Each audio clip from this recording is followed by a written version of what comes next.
Ahora veremos el tema de anemia hemolítica autoinmune. Fíjense bien lo que dije, autoinmune, es decir, cuando yo pierdo la tolerancia a un antígeno propio.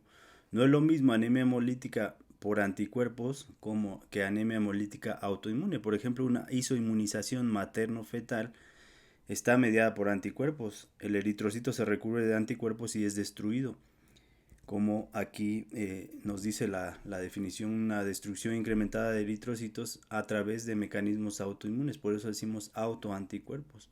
Pero en el caso de la isoinmunización materno-fetal, ahí son anticuerpos de la madre contra el feto, es decir, la mamá es la que forma los anticuerpos, estos pasan la placenta y destruyen eritrocitos del feto. Eso no es autoinmune aunque esté mediado por anticuerpos. ¿Por qué? Por obvias razones, ¿no? Son anticuerpos de la mamá. O una reacción a una transfusión sanguínea. Ahí es obvia la causa, ahí yo tengo un grupo sanguíneo que no es compatible con el mío en forma de anticuerpos contra esos eritrocitos y tampoco es autoinmune y también está mediada por anticuerpos. Así es que no confundir, y no es lo mismo como luego dicen que la anemia hemolítica por anticuerpos es autoinmune, o luego dicen que CUMS diagnostica autoinmunidad, y aquí se ve muy claro el ejemplo. La prueba de CUMS lo que detecta es presencia de anticuerpos pegados a un eritrocito, punto. Aquí vemos la clasificación a grandes rasgos. Casi siempre todo lo que van a encontrar ustedes va a caer aquí. Entonces vemos que cuando tengo anticuerpos calientes, recuerden que son autoanticuerpos, entonces a esto se llama anemia hemolítica por anticuerpos calientes. Cuando mis autoanticuerpos actúan en frío o reaccionan en frío, es decir, a menos de 37 grados, esto se llama anemia hemolítica autoinmune por anticuerpos fríos. No es lo mismo porque estos actúan a 37 grados, estos actúan, dice la literatura, entre 0 y 4 grados. No, todo lo que esté abajo de 35 grados centígrados ya se considera frío, pero es un espectro que puede ir desde el 0 hasta el 35 más o menos, y todos esos son fríos. Este es otro tipo especial de inmunoglobulina G. Fíjense lo que dije, G fue descrito este anticuerpo por Donat y Landsteiner, y existe una prueba para diagnosticar esto y así se llama la prueba también, la prueba de Donat Landsteiner. Entonces este anticuerpo es una IgG, pero esta IgG, recuerden que las IgG generalmente actúan a temperaturas de 37 grados, las IgM a temperaturas frías. Y este es un excepto porque este es una IgG que actúa en frío, y a esto se llama hemoglobinuria paroxística por frío. Aunque el nombre más correcto debería de ser post frío, después lo explicaremos. Luego existe una por medicamentos y la de tipo mixta, donde hay fríos y calientes. Generalmente esto es en enfermedades autoinmunes de base, el ejemplo prototípico lupus eritematos. Entonces aquí hacemos una pausa para quitarnos estas memotecnias un poco erróneas que dicen que las IgG son calientes, las IgM son frías. Hay exceptos a todo, ya vimos el primer ejemplo. Este anticuerpo es IgG y actúa en frío. Y también tengo IgMs que actúan a 37 grados también en lupus. Así es que ya desde ahí, si me aprendo que la G de good, de buen tiempo, y la M de IgM de mal o de mal tiempo y que hace frío, estoy diciendo tonterías por lo menos. Y aquí se ve muy bien, ¿no? Entonces, anticuerpo, ya enfocándonos a anemia hemolítica autoinmune por anticuerpos calientes, pues son todos los que actúan a 37 grados y la mayoría son IgG, pero no todos. Aquí ven los exceptos también. Hay IgAs e IgMs que son calientes, y esto tiene importancia. Ustedes van a decir que la memotecnia es buena, pero no, porque eso destruye o abole mi capacidad de pensar, elimina parte del tratamiento que voy a, o parte de mi actuar. Y también las pruebas, porque una IgM que actúe a temperatura de 37 grados, cuando yo haga mi prueba de CUMS, la laminilla no está a 37 grados. Cuando haga mi frotis, entonces este anticuerpo IgM se va a despegar y el CUMS va a salir negativo, y yo voy a decir que esa anemia no es autoinmune porque mi CUMS es negativo, y sí es autoinmune en este caso porque es una IgM que actúa a temperaturas de 37 grados, ¿no? Aquí vemos un anticuerpo, no voy a explicar las partes, lo que me interesa para esta plática es rescatar la fracción cristalizable Y esto ya saben que hay que cambiar la letra griega por el alfabeto griego por el a latín, es decir, alfa es la IgA, etcétera, lo que ya conocemos. Y decíamos que hay dos subtipos de IgG, principalmente que fijan complemento, que también será importante para que lo vamos a explicarla, sobre todo la IgG1 y la IgG3. A veces la IgG2 puede fijar, por ahí hay unos reportes de casos, pero generalmente son la IgG. Recuerden que hay 1, 2, 3 y 4, pero principalmente la 1 y la 3 son fijadoras de complemento. ¿Y esto por qué tendrá importancia? Vamos a ver que generalmente tengo dos tipos de hemólisis, hablando de autoinmunidad, la hemólisis que yo llamo extravascular y la intravascular. También quítense estas memotecnias de que extravascular para el vaso con B grande y Z y la intravascular para el vaso con V y con S, porque estamos diciendo otra vez tonterías. Porque el vaso no es el único órgano que lisa eritrocitos de manera extravascular. Me queda el hígado y la médula ósea y yo podré quitar el vaso en parte de tratamiento de anemia hemolítica autoinmune, pero no puedo quitar el hígado ni menos la médula ósea. Entonces lo que llamamos hemólisis extravascular no es que esté fuera del vaso sanguíneo, simplemente nos estamos refiriendo, el mejor nombre debería ser hemólisis por fagocitosis. Pero bueno, ya no podemos hacer nada. Y la intravascular es la que sucede en la luz de los vasos sanguíneos en circulación. Y otra cosa importante, no hay una hemólisis puramente extravascular ni puramente intravascular. En el caso de los anticuerpos calientes, la hemólisis va a ser predominantemente extravascular. Vamos a decir un 80% extravascular y un 20, un 15, 10% intravascular. Y cuando veamos anticuerpos fríos, vamos a ver que es al revés. Predominantemente la hemólisis va a ser intravascular y muy poco extravascular.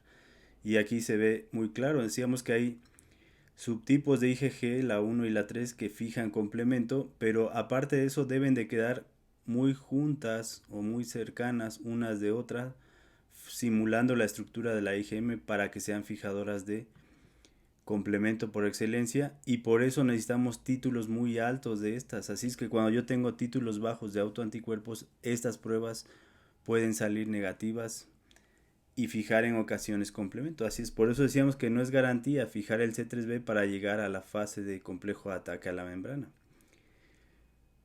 Entonces la IgG lo que hace es opsonizar, ese azul sería nuestro antígeno y el anticuerpo se pega. Y recuerden que macrófagos y neutrófilos principalmente son las células que van a actuar en la hemólisis extravascular y a destruir esto, porque tienen receptores para la porción FC. Pero cuando son IgGs fijadoras de complemento, aparte van a fijar aquí a C3b y también a opsonizar, y por eso mi hemólisis va a ser predominantemente extravascular y muy pocas veces va a llegar a la fase de MAC. Pero esto tiene importancia porque las veces que sí llegue, el paciente, aparte de todos los síntomas que vamos a ver, también va a tener un síntoma principal, que es que va a orinar de color rojo oscuro por esta hemólisis o esta liberación de hemoglobina a la circulación, y no siempre tiene que superar las capacidades del cuerpo, como ya vimos los niveles de aptoglobina y de hemopexina. Por eso van a leer ustedes que en la anemia hemolítica autoinmune por anticuerpos calientes a veces la aptoglobina puede bajar, pero es cuando se supera esta capacidad. Pero ya enfocándonos solo en la hemólisis extravascular o por fagocitosis, tiene que ser por macrófagos o por neutrófilos. Pero fíjense bien lo que voy a decir, no dijimos que no andan correteando a los eritrocitos en el torrente sanguíneo, tiene que ser en un flujo lento. El proceso de fagocitosis aproximadamente dura unos 20 minutos, así es que yo no puedo, en los flujos rápidos y turbulentos, no puedo fagocitar eritrocitos recubiertos de anticuerpo. Así esté aquí el macrófago al lado, no los puede fagocitar. Necesitamos un flujo lento y lo ideal es que sea en sinusoides, y los únicos órganos que tienen vasos sinuosos es el vaso, el órgano vaso con B grande y Z, los sinusoides hepáticos y los sinusoides de la médula ósea. Por eso estos tres órganos destruyen eritrocitos por este mecanismo, porque ahí se dan la situación ideal para que el macrófago o el neutrófilo tenga tiempo de fagocitar eritrocitos.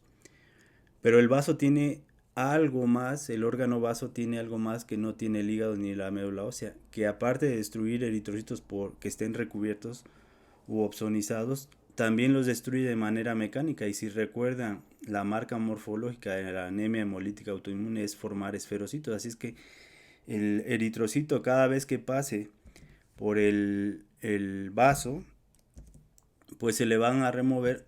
Si pasa por la médula ósea, hígado y vaso, se le van a remover porciones de membrana donde tenga pegado el anticuerpo, o a veces va a ser fagocitado por completo. Si mi eritrocito es fagocitado por completo, pues yo ya no lo voy a ver en el frotis para hacer mi diagnóstico, pero sí voy a ver la causa indirecta de la fagocitosis, que es el aumento de reticulocitos. Pero si le removemos partes de membrana donde está pegado el C3b o el anticuerpo, el eritrocito de ser bicóncavo pasa a ser esférico cada vez que está dando vueltas y vueltas y pasando por estos tres órganos. Así es que por eso es que parte importante del diagnóstico es ver esferocitos en mi frotis por este mecanismo. Y mi diagnóstico diferencial principal va a ser una esferocitosis hereditaria, como veremos. Entonces esto se puede hacer en los tres órganos, hígado, vaso y médula ósea, y en esos, ¿por qué? Porque estos tres órganos tienen un flujo lento, tienen sinusoides, vasos sinuosos, pero la diferencia entre hígado y médula ósea respecto al vaso es que el vaso, aparte de hacer este mecanismo de quitarle pedazos de membrana al eritrocito, también los destruye mecánicamente por esa anatomía o microanatomía que tienen, ¿no? Porque los eritrocitos cada vez que se hacen más esféricos son más rígidos y ya no pueden pasar esas estrechas rendijas del vaso y son destruidos. Por eso es que mejora importantemente cuando nosotros quitamos el vaso. Pero la formación de esferocitos, aún después de la esplenectomía, va a seguir pasando porque todavía me queda el hígado y la médula ósea que me van a estar removiendo porciones de membrana y seguiré viendo esferocitos si mi anemia hemolítica es crónica, porque vamos a ver que hay crónicas, hay agudas, hay unas que simplemente son episódicas y ya no se repiten, pero por ejemplo un paciente lúpico pues va a tener una anemia hemolítica por toda su vida. Y también puede haber crisis agudas tan importantes que pongan en riesgo la vida del paciente.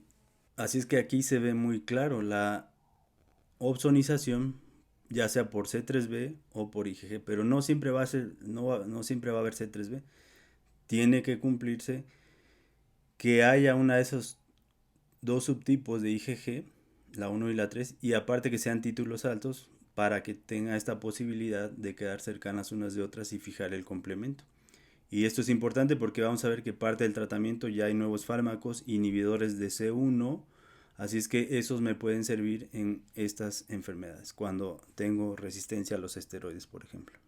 Además, fijándose C3b podríamos llegar a la fase de MAC, como dijimos, pero no siempre, y además el eritrocito tiene estas protectinas, el CD59 y el DAF, que después lo veremos cuando hablemos de hemoglobinuria paroxística nocturna. Cuando hay deficiencia de estas, sí el eritrocito se comporta como si fuera una bacteria recubierta por complemento y es destruido. Así es que aunque se fije C3b, no llega a la fase de MAC, pero sí va a ser opsonizado y destruido o formación de esferocitos en estos tres órganos. Y ya viéndolo más esquemático, la membrana verde sería del macrófago del neutrófilo, con esto café que es el receptor para la fracción cristalizable del anticuerpo. En este caso lo azul es el antígeno que es frecuentemente en anticuerpos calientes, es el antígeno Rhesus, el famoso factor RH.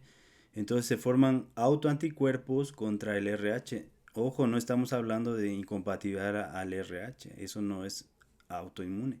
Aquí es que mi anticuerpo por razones que no vamos a tratar, se pierde la tolerancia contra mi antígeno propio, que frecuentemente en anticuerpos calientes es hacia el grupo RH. Y a veces vamos a ver que también para esto aquí, si esta IgG es fijadora de complemento, pues aquí se va a pegar el C3b, y también el macrófago y el neutrófilo tienen este receptor para C3b, y aquí se ve muy claro, se va a remover esta porción de membrana y el eritrocito va quedando con menor superficie y más volumen. Es decir, el volumen es el mismo, pero al tener menor superficie respecto al volumen, pues se hace esférico. Aquí lo vemos más a detalle con lo que pasaría en estos tres órganos. Esta es la membrana del macrófago del neutrófilo. El receptor FC se ve muy claro cómo está adhiriéndose a la fracción cristalizable del anticuerpo, que en este caso está dirigido contra mi autoantígeno, que es el factor RH. Y vean cómo le arranca estos fragmentos o microvesículas que a veces son submicroscópicas, a veces se pueden ver como se los voy a mostrar. Y aquí lo vemos a más detalle, pero otra cosa importante es que hay subtipos de RH, no solo es decir el RH, y también puedo tener desconocimiento hacia otros antígenos que son parecidos al RH, estos que estamos viendo aquí, pero para no hacer más complejo este video, vamos a dejarlo aquí. Entonces, no olvidar que no solo es contra el RH, también contra otros auto antígenos, ¿no? Como estos de aquí. Por ejemplo, S mayúscula diagonal S minúscula, pero en anticuerpos fríos es algo parecido. Es I mayúscula y minúscula en anticuerpos fríos, el antígeno en cuestión. Y en el anticuerpo que llamamos de Donat-Landsteiner es contra otro que se llama antígeno P, que aquí no aparecen estos. Pero eso lo veremos cuando lleguemos a ello. Y eso es lo que pasaría. El eritrocito, cada vez que va pasando por el hígado, vaso o médula ósea, se le van removiendo estas porciones de membrana, como lo acabamos de ver, y de ser un eritrocito bicóncavo, cada vez que pasa por estos órganos, va a terminar en algún momento más esférico. Y al ser esférico, el vaso es el que principalmente va a destruir estos por mecanismos, digo, por fenómenos mecánicos, a diferencia de que no va a pasar esto ni en el hígado ni en la médula ósea. Por eso que sí mejoran en una crisis hemolítica con la esplenectomía, pero el hígado y la médula ósea pueden seguir formando esferocitos. Y fíjense, si esto fuera, como decíamos, el diagnóstico diferencial principal es esferocitosis hereditaria, así es que si esto es un niño y los papás tienen lo mismo, pues seguramente eso es una esferocitosis hereditaria. Pero en la esferocitosis hereditaria lo que pasa es que yo tengo deficiencia de una proteína que mantiene anclados ahí porciones de membrana, que sería esto, esta es la membrana del eritrocito. Por ejemplo, se pierde la proteína de la banda 3 porque esta parte está unida a la anquirina. Entonces, hay una de tantas esferocitosis hereditarias donde tengo defecto de anquirina, no está esta proteína y esto se desprende y geman estos pedacitos de membrana, pero noten la diferencia con la anemia hemolítica autoinmune. Aquí estos, en la esferocitosis hereditaria, estos se van soltando solitos, se geman de manera espontánea y circulando, y aunque pasen por hígado, vaso y médula ósea, no es que estén recubiertos de anticuerpos ni que el macrófago les haga nada, de hecho ni les hace caso. ¿Por qué? Porque ahí no están recubiertos de anticuerpos, ahí el mecanismo es otro y es esta gemación, y no tienen que pasar a fuerza por hígado, vaso y médula ósea, sino en circulación pueden ir gemando estos pedacitos de membrana. Pero en la anemia hemolítica autoinmune, ahí sí el mecanismo es lo que acabamos de decir, ¿no? El macrófago les arranca porciones de membrana, pero en ocasiones los fagocita por completo, sobre todo si los títulos son altos de anticuerpos. Aquí vemos las células principales que decíamos, el neutrófilo y el macrófago, ¿no? De hecho, esto más remarcado rosa es la membrana del macrófago. Aquí es donde están los receptores importantes, el receptor FC para esta destrucción, o hay otros que nos van a interesar como el receptor de aptoglobina, que ya vimos que capta aptoglobina con dímeros de hemoglobina en el caso de las hemólisis predominantemente intravasculares, o el CD91, que es el receptor del complejo hemopexina grupo M para recuperar ese hierro. Pero aquí hay otras, todo esto rosa, aquí también va a encontrar otros receptores o correceptores donde infecta el VIH o el CD4, por ejemplo, CCR5, etcétera. Pero esto ahorita no es el tema, pero ya que estamos aquí, otra cosa importante es que este macrófago es del tejido, de cualquier tejido del cuerpo. De la mayor parte de los macrófagos que están en la mayor parte de los tejidos del cuerpo no son los que lisan eritrocitos, sino solo los macrófagos del tejido hepático, esplénico y de la médula ósea. Es decir, un eritrocito ustedes van a decir que ya no, ¿por qué tiene que volver a pasar por la médula ósea? Pues sí pasa, pero por los sinusoides, no al espacio medular. Pero recuerden que los macrófagos tienen pseudópodos metidos en la luz del sinusoide y es como le van arrancando porciones de membrana. Y como ahí el flujo es lento, es el eritrocito que esté recubierto va a ser desconocido. Y en el caso de los neutrófilos, algo importante, sobre todo para los patólogos clínicos o químicos o quienes hacen diagnóstico de anemia hemolítica por frotis, a veces el frotis pasa mucho tiempo o si es un paciente lúpico, recuerden que la mitad de las anemias hemolíticas autoinmunes por anticuerpos calientes son lupus. Así es que si yo aparte de ver hemólisis o reticulocitosis y esferocitosis, veo células LE, es decir, neutrófilos fagocitando núcleos de células dañadas, eso automáticamente me dice que aparte de la anemia hemolítica autoinmune por anticuerpos calientes, tengo este, un síndrome autoinmune como lupus, artritis, Sjögren, espondilitis anquilosante. Cualquiera de estos me puede hacer anemia hemolítica por anticuerpos calientes. Por eso estamos diciendo prácticamente el 50% de anemias hemolíticas autoinmunes por anticuerpos calientes son lupus o cualquiera de estas que mencionamos. Y esto ya lo habíamos visto, la arteria esplénica entra y se ramifica en millones de arteriolas que terminan así abruptamente y liberan a los eritrocitos a este fondo blanco que decíamos que eran los cordones de Billroth, los que describió el cirujano Billroth. Y para regresar a la parte venosa y salir por la vena esplénica y unirse con la porta, tienen que atravesar estos pequeños espacios que miden como 2 micras y este es el sinusoide esplénico, que es aquí donde se da este flujo lento, pero en este caso es en el espacio o en los cordones de Billroth donde estos son los macrófagos que vean aquí esta porción se la van a arrancar y cada vez se va a ir haciendo más esférico mi eritrocito que antes era bicóncavo o a veces lo van a recubrir por completo y lo va a fagocitar entero, ¿no? Pero aparte de este mecanismo de destrucción, en el vaso se cumple otro, que es este espacio que ven entre dos bandas de colágeno y dos células endoteliales en rojo. Este espacio mide menos de 2 micras y por fenómenos mecánicos, para la próxima vuelta, por ejemplo, este esferocito ya pasó, pero cada vez es más rígido. A la próxima vuelta que vuelva a pasar por aquí, a lo mejor no es alcanzada por un macrófago de estos, pero por fenómenos mecánicos va a ser destruido aquí, por eso la principal hemólisis, por eso el paciente tiene más esplenomegalia, más que hepatomegalia, a diferencia de otras enfermedades. Y aquí ya lo vemos más claro en el video de inmunohistoquímica. Recuerden que todo lo verde, estos serían cordones de Billroth y los fondos negros, esto es un sinusoide, por ejemplo, este se ve más claro, este fondo negro es sinusoide. Y los puntos amarillos son esos espacios que decíamos que tienen que pasar por aquí el eritrocito. Entonces, un eritrocito de ser bicóncavo, vean como estas dos bolas verdes son macrófagos que lo que hacen es arrancarles pedacitos de membrana. Vean ahí, este macrófago le está quitando este y a este, y este eritrocito se deforma y pasa al sinusoide, pero cada vez se hace más esférico.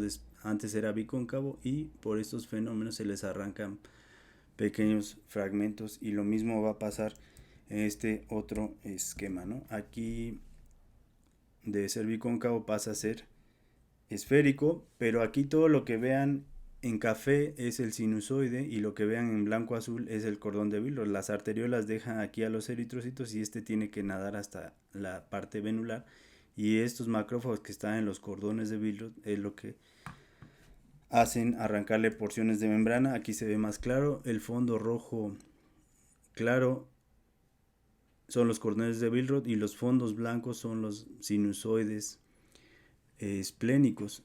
Y aquí al pasar por este pequeño espacio es donde se lisan los eritrocitos y ya son esféricos. En el caso del hígado es diferente.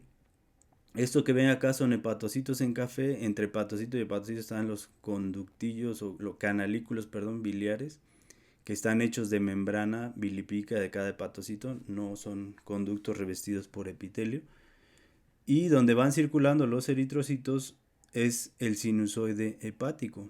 Pero aquí, a diferencia del vaso, aquí las fenestras son muy grandes incluso los eritroblastos que se forman y que también es parte del diagnóstico de la anemia hemolítica autoinmune por anticuerpos calientes, se forman en este espacio perisinusoidal, también llamado espacio de Dis.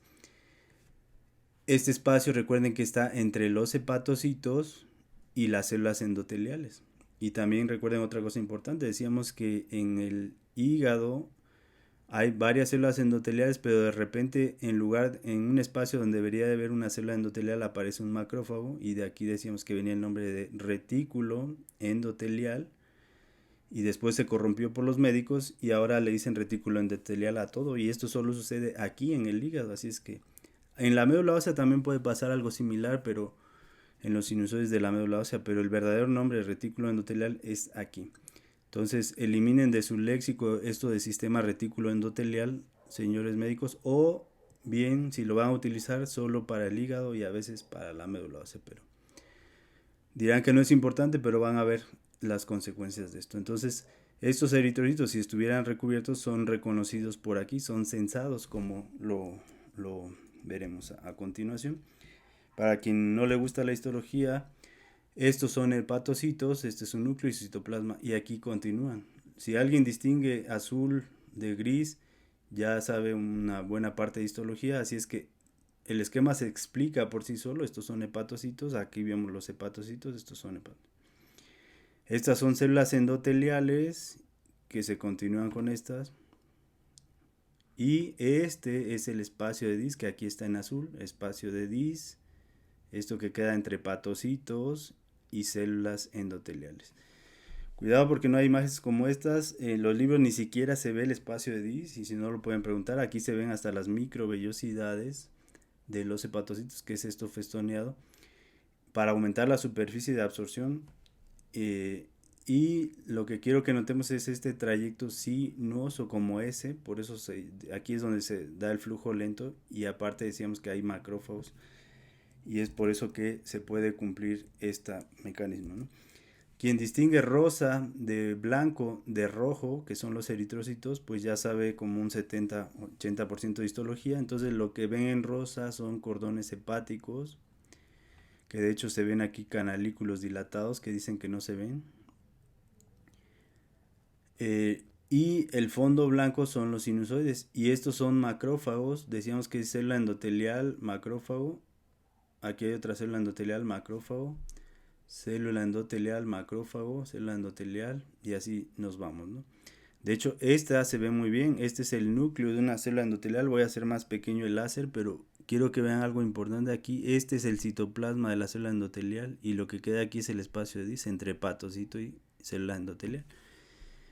Y desde este aumento ya podemos ver este sistema que ahorita, vean el canalículo dilatado aquí, porque ahorita vamos a ver las consecuencias que les pasan a estos pacientes por la bilirrubina, lo que pueden tener. Y aquí quien distinga gris café de azul, de blanco y de café más fuerte, ya sabe 90% de histología del hígado. Este es cordones hepáticos, los gris azul. El fondo blanco pues son los sinusoides. Lo café más fuerte son macrófagos, y esto verde agua son eritrocitos. Entonces vean cómo son censados aquí, y prácticamente tienen que pasar, y aquí es donde se da el flujo lento y los 20 minutos para la fagocitosis. De hecho, estos macrófagos, no sé si ven unas burbujas, esas burbujas ya son eritrocitos adentro. Estos macrófagos los marcamos con una tinción especial para CD68, que es una enzima lisosomal, así es que no alcanzamos a verlos bien, pero esas burbujas son eritrocitos. Estas imágenes prácticamente son inéditas, no va a encontrar libros con esta calidad, y menos que muestren todo esto. Así es que estos verde agua son eritrocitos, célula endotelial, su núcleo y su citoplasma. Otro núcleo de la célula endotelial, y de repente un macrófago, este que se ve como una C, aquí da la vuelta, este es el cordón de hepatocitos, y se continúa con otra célula endotelial y otra célula endotelial. Esto que queda aquí es el espacio de Dis entre hepatocito y célula endotelial, espacio de Dis. Entre hepatocito y célula endotelial, espacio de Dis. Y no sé si notan estos dos eritrocitos que están siendo reconocidos por el macrófago, porque esta parte está recubierta con por anticuerpos, y del otro lado del macrófago, en lo café, pues está el receptor Fc de las inmunoglobulinas. Y de este lado es exactamente lo mismo, ¿no? Noten esto, que es célula endotelial, macrófago en café, célula endotelial, macrófago, y así nos vamos, ¿no? Sistema retículo endotelial. Ahora, estas distinciones ya no se hacen, no les voy a decir el nombre, pero los rojos son eritrocitos, estos serían los cordones hepáticos, sinusoides, pero aquí les pongo un detalle de lo que está pasando aquí en este flujo lento. Otra vez vemos este cuerpo del macrófago, este sería su núcleo, y estas bolas que se ven adentro son eritrocitos ya fagocitados, y aquí en verde agua son los eritrocitos. Estos son macrófagos también haciendo lo mismo, arrancándole porciones de membrana, pero este esquema es más interesante porque aquí vemos eritroblastos formándose. Decíamos que en el espacio de Dis entre célula endotelial y cordón hepático está el espacio de Dis, y aquí hay células madre, y aquí es donde se forman los eritroblastos, en este caso, que de hecho es parte del diagnóstico también.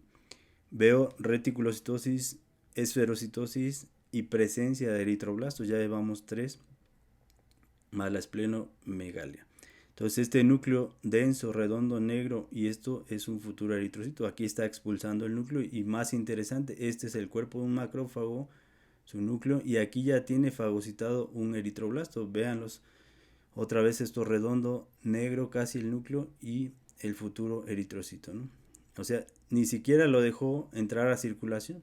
¿Por qué? Porque ya desde los eritroblastos tienen el factor RH, y por eso es lo que les pasa a la anemia hemolítica autoinmune por anticuerpos calientes. Esta flecha indica, antes este eritrocito era bicóncavo como este, pero vean, a este le removimos esta porción de membrana y se lo va a comer este macrófago porque está recubierto por estos anticuerpos, y este va a regresar a la parte, va a salir por las venas suprahepáticas, llega al hemicorazón derecho, pasa al izquierdo y al resto del cuerpo, y usted cuando toma de la vena basílica, de la cefálica, pedia, la que quieran, y lo ve en su frotis, pues lo que va a ver es la formación de esferocitos, y a veces se remueve este grande y lo que queda libre es un microesferocito, y esto es importante para la biometría hemática porque estos dos es lo que nos va a decir o dar el diagnóstico de la enfermedad en una biometría hemática. Aquí nuevamente vemos cordones de hepatocitos,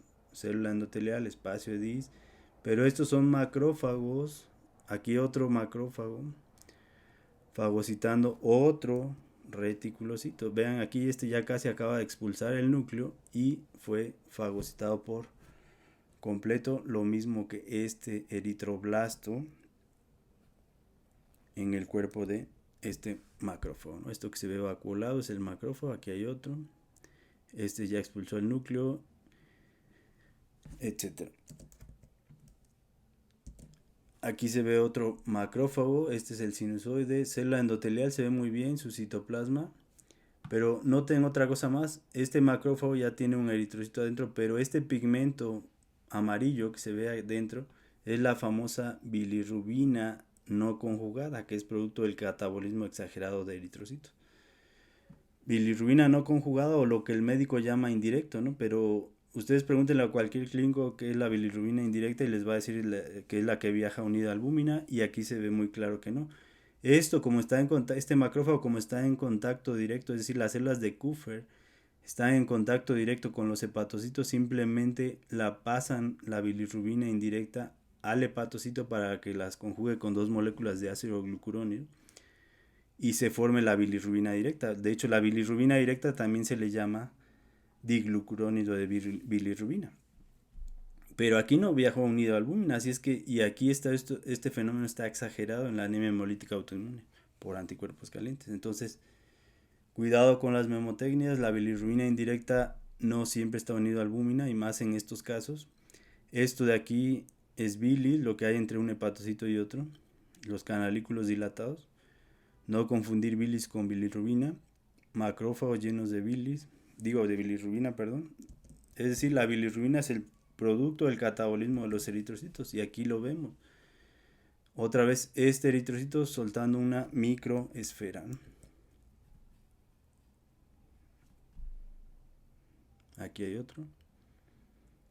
Y aquí hay otro muy claro, ¿no? Una burbuja muy pequeña de un eritrocito que se le está removiendo partes de membrana. Y las consecuencias va a ser la formación de bilis en exceso, este tapón biliar que vemos al centro, el color verde. Y ahora finalmente vamos con la médula ósea. Estos son macrófagos de la médula ósea. Estos. Vean, estos pseudópodos largos son los que se introducen al sinusoide medular. Así es que el espacio medular es este, pero estos eritrocitos ingresan a la luz del sinusoide para entrar a circulación. Pero el macrófago sigue teniendo pseudópodos dentro de la luz y los va a abrazar, por ejemplo, como aquí, o esto azul es su citoplasma del macrófago y vean hasta dónde llega lo azul. Está abrazando como a 8 eritrocitos aquí. Este ya casi lo embodegó, a este también. Y este macrófago pues ya tiene aquí 2 y aquí como 4, ¿no? Entonces, estos 3 órganos son los principales de esto y recuerden que esto se recupera. Cuando este es en el fagolisosoma, el eritrocito recubierto de anticuerpos. Recuerden que de aquí se rescata el grupo M que se abre por una enzima, la M-oxigenasa, y se abre este grupo y ahora esto se llama, esta es la famosa protoporfirina 9 que se abre y se libera hierro que es captado en moléculas de ferritina y se libera monóxido de carbono. Este monóxido es expulsado por el pulmón, llega al pulmón eventualmente y es expulsado, ¿no? Pero por eso esta es otra prueba importante para detectar hemólisis. No anemia hemolítica por anticuerpos. Cualquier hemólisis me puede dar liberación de monóxido. Decíamos que es muy difícil de medir, pero es el más exacto. Y este hierro se guarda en moléculas de ferritina. Esta es una tinción para hierro. Los puntos azules son ferritina. Este es un macrófago lleno de puntos azules, el hierro que se recupera. En las anemias hemolíticas predominantemente extravasculares el hierro se recupera, pero en las intravasculares se recupera siempre y cuando sea leve la crisis, pero si esto es crónico o grave, se superan los niveles de aptoglobina y por eso es que la vemos baja y se superan los de hemopexina y entonces parte del hierro sí se puede perder por el glomérulo renal. Y aquí vemos más macrófagos. Este, por ejemplo, tiene 1, 2, 3, 4, 5, como 8 eritrocitos adentro. Y esto azul es el hierro que lo está recuperando de esta manera. Pero la otra parte importante es que esta protoporfirina se transforma aquí en biliverdina, luego en bilirrubina y difunde. Y esto roza la molécula de albúmina. Aquí está grande para que lo veamos, pero pues la molécula no se ve, ¿no? Entonces, esta bilirrubina decíamos que es captada por la albúmina y es lo que me va a producir ictericia. Es decir, otro dato más de estos pacientes es que van a tener exceso de bilirrubina indirecta y por eso es que el paciente está ictérico, ¿no? Y decíamos que no toda la bilirrubina va a ir unido a albúmina. Es decir, en el hígado esto no va a pasar. Los macrófagos del hígado directamente lo conjugan con el hepatocito. Entonces, quítense esa memotecnia de bilirrubina indirecta, la que va a albúmina, y la directa, la que no. Acá vemos más a detalle, todo lo que está en azul es el macrófago, el cuerpo del macrófago. Aquí hay otro. Este incluso tiene un eritrocito adentro. Y esto es como recuperamos el hierro, ¿no? Todo lo anaranjado son eritrocitos. Y en resumen, esto es que en el hígado, médula ósea y vasos son los 3 sitios principales. Por estas razones que decíamos. ¿Qué tienen en común estos órganos? Que tienen vasos sinuosos, que los macrófagos de ahí están en contacto directo con la sangre. Véanlo en los esquemas si se les dificulta la histología. Este macrófago está en contacto directo con la sangre, pero aquí el flujo es lento. Este macrófago está en contacto directo con la sangre porque ya vimos que meten estos pseudópodos a la luz del vaso. De hecho, este tiene eritrocitos, extrayéndolos de aquí. Este es el espacio medular. Este es un reticulocito ingresando a eritrocito. Pero hay eritrocitos que vuelven a dar la vuelta, pero por la luz del vaso, no por el espacio medular. Entonces, este macrófago es como los puede ir removiendo porciones de membrana por este mecanismo. Y en el vaso, pues ya lo vimos, ¿no? Estas dos bandas azules de colágeno son estas que vemos aquí, transversales, y estas rojas son las células endoteliales. Y entre ese pequeño espacio, de hecho aquí vemos un eritrocito atravesando ese pequeño espacio, que aquí es exactamente esto. Ese eritrocito que está entre dos bandas azules y dos rojas más fuertes es un eritrocito atravesando. Y aunque no me crean, este es el macrófago. Entonces aquí es donde se le remueven estas porciones de membrana. Este es el macrófago y estos son macrófagos también. Y en el caso del hígado, pues ya lo que vimos a detalle. Entonces, si entendieron esto, no les va a costar trabajo entender por qué el Williams y el Winthrop, libros, tratados internacionales o del planeta Tierra, pues que dicen siguen diciendo estas tonterías de que, por eso me cuesta trabajo convencerlos, porque si ustedes lo ven en estos tratados, pues obviamente el estudiante y el clínico le va a creer más a ello. Pero la prueba está aquí. Se trata de demostrar, decimos que esta es una prueba de fragilidad osmótica, y estos libros, los principales, dicen que la prueba de fragilidad osmótica detecta esferocitosis hereditaria. Y como vamos a ver, lo que mide esta prueba de fragilidad osmótica no es la esferocitosis hereditaria, no me mide deficiencia de anquirina o de proteína 4.2 o de espectrina. Lo que me mide es la pérdida de esa relación superficie-volumen. Así es que cualquier cualquier eritrocito que sea esférico, por la razón que sea, va a ser positivo a esta prueba. Entonces eliminen esta otra cosa este otro concepto de que la prueba de fragilidad osmótica detecta esferocitosis hereditaria. ¿En qué consiste esta prueba? Si acá tenemos, este es el porcentaje de cloruro de sodio, entonces hacia acá está la solución salina o la fisiológica, y hacia acá estaría el agua destilada. Entonces estas son diferentes concentraciones de cloruro de sodio. Entonces entre más se acerque al agua destilada, pues entre más hipotónica sea la solución, pues le va a entrar más agua al eritrocito y va a explotar en X concentración. Entonces, esto lo entiende un niño, si un eritrocito es bicóncavo, pues tiene exceso de membrana respecto al volumen, es exceso de superficie, por lo tanto le puede entrar agua y agua y agua y no va a explotar hasta que rebase más o menos la mitad, más o menos el 50-55%. Estos serían los eritrocitos concentrados, esto verde sería el plasma.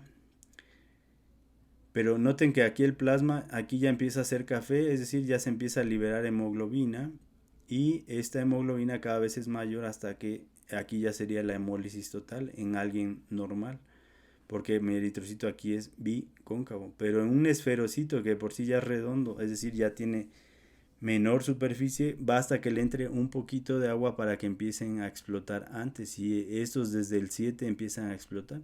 Así es que esto no me hace el diagnóstico de esferocitosis hereditaria, sino de pérdida de la relación superficie-volumen. Así es que una anemia hemolítica autoinmune con formación de esferocitos también va a ser positiva a esta prueba, y no es esferocitosis hereditaria. Y para dejarlo más claro, se los voy a dar en gráfica. Esta gráfica es lo mismo, es una gráfica de la fragilidad osmótica, pero quiero que noten, aquí están otra vez las concentraciones de cloruro de sodio, hacia acá sería el porcentaje de hemólisis, el 100% de hemólisis sería esta línea roja, la hemólisis de todos mis eritrocitos.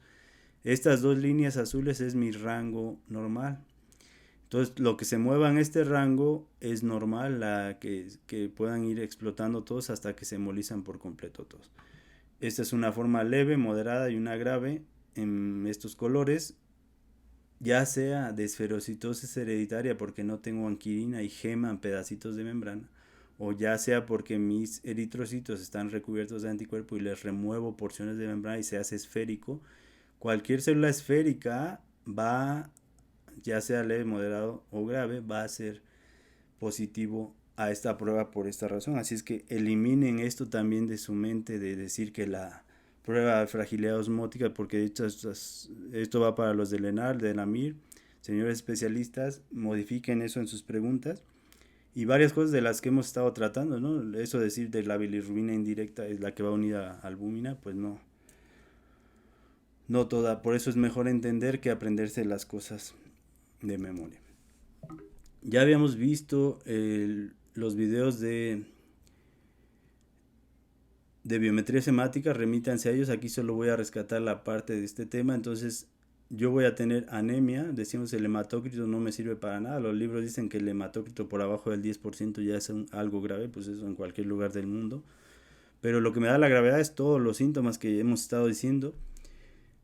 Y obviamente los niveles de principalmente de hemoglobina o número de eritrocitos es más fidedigno que un porcentaje X. Entonces, este sería una forma de anemia moderada, vamos a decir. Pues puedo tener una leve de 10 o una de hemoglobina de 10 o una grave de hasta 2, por ejemplo, y ahí ya vamos a requerir transfusión.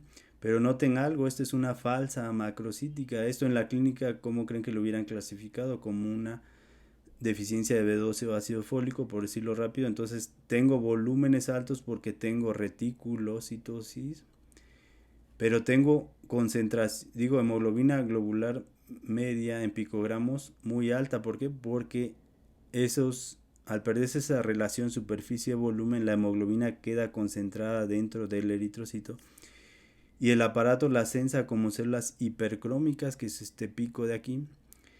Fíjense, si lo viéramos en este histograma, recuerden que este es de volumen, este es de concentración. Entonces, el pico de aquí son las células microcíticas, que vienen siendo los microesferocitos que caen en este recuadro y los esferocitos que caen en este. Que estos serían normocíticos pero hipercrómicos. Este pico de acá serían macrocíticas, que son estos reticulocitos de estrés por esta hemólisis exagerada, en el caso de una moderada, por ejemplo. Y si lo viéramos en concentración, estas son células hipocrómicas, que vienen siendo los reticulocitos porque aún no han terminado su síntesis de hemoglobina y tienen muchos ribosomas y el aparato los sensa como hipocrómicos, aunque en realidad sí tienen mucha hemoglobina. Y este pico de acá serían células hipercrómicas, no anemias hipercrómicas, células hipercrómicas, que vienen siendo los esferocitos de aquí con los microesferocitos de acá, este pico que vamos a ver.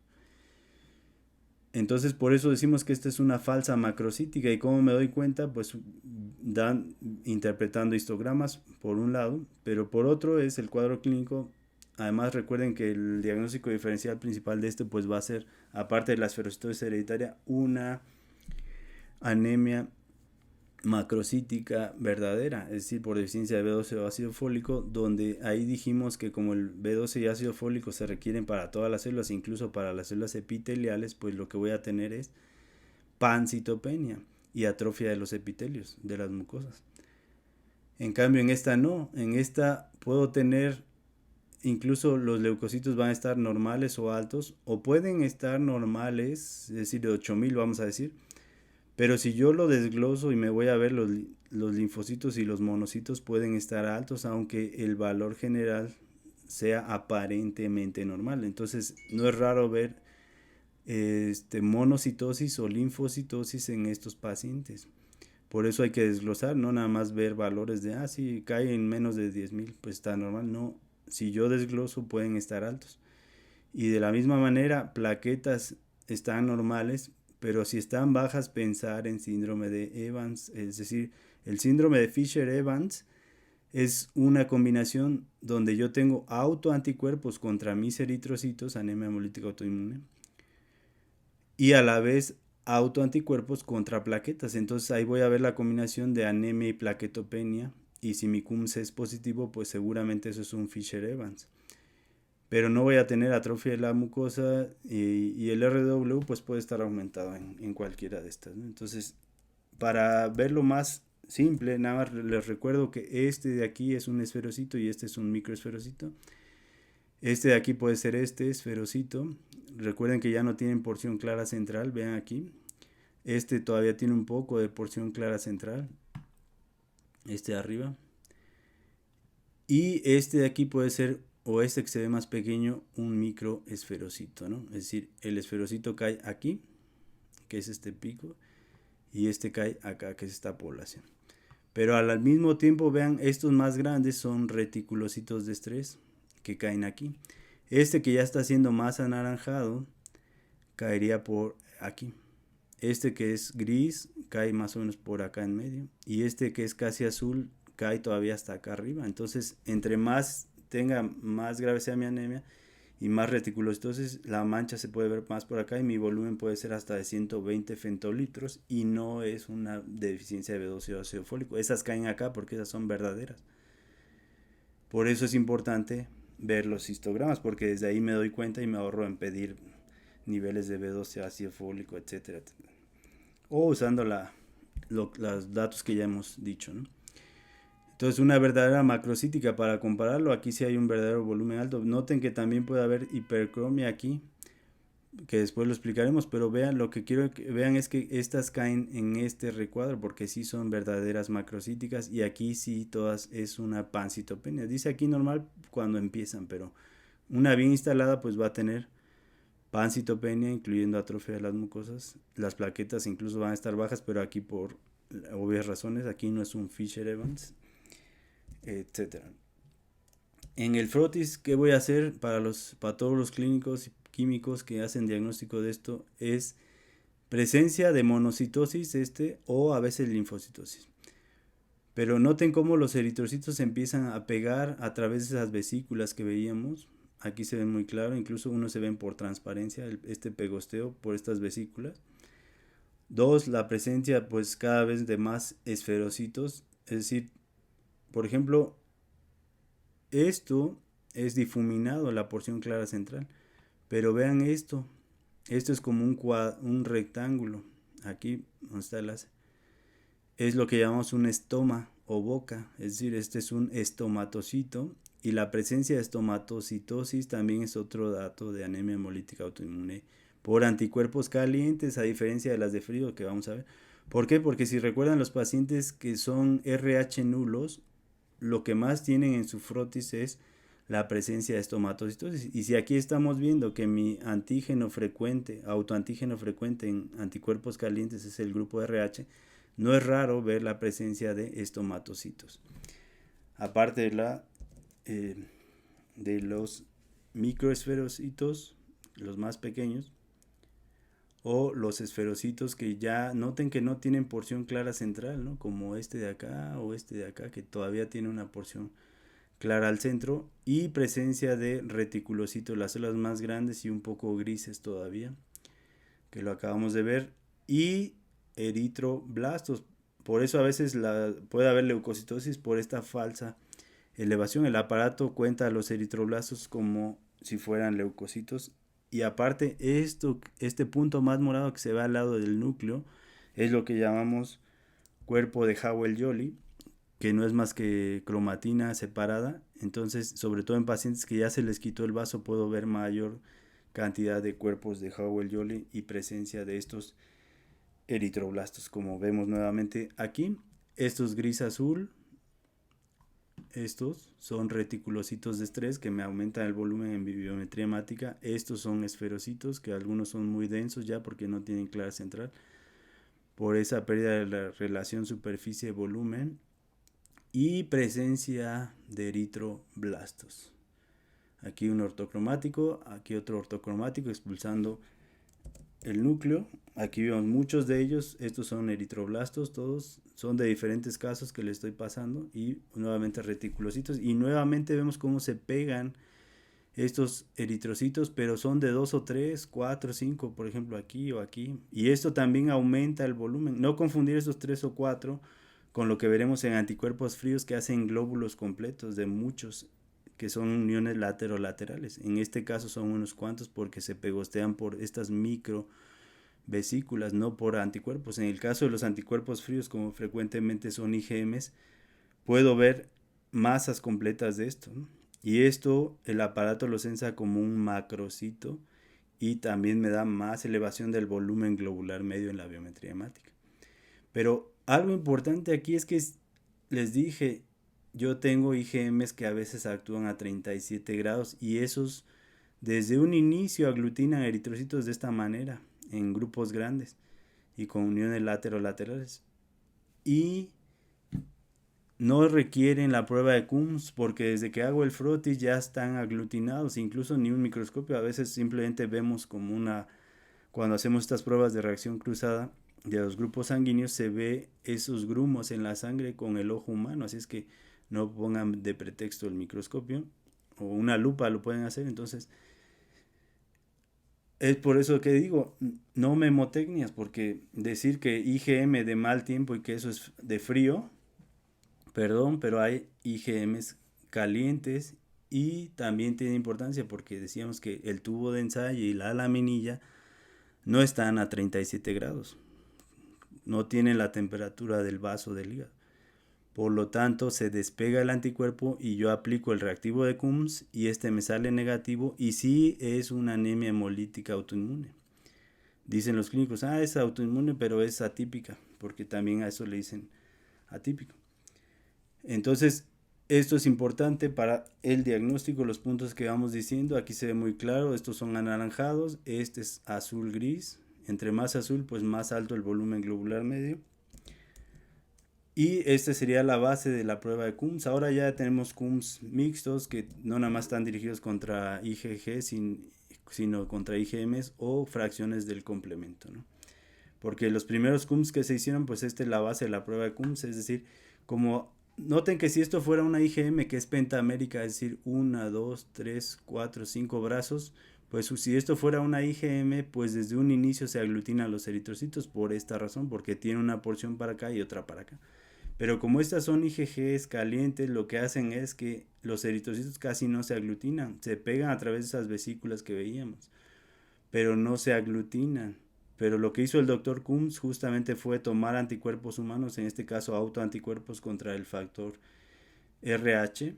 Vean, aquí es mi autoantígeno.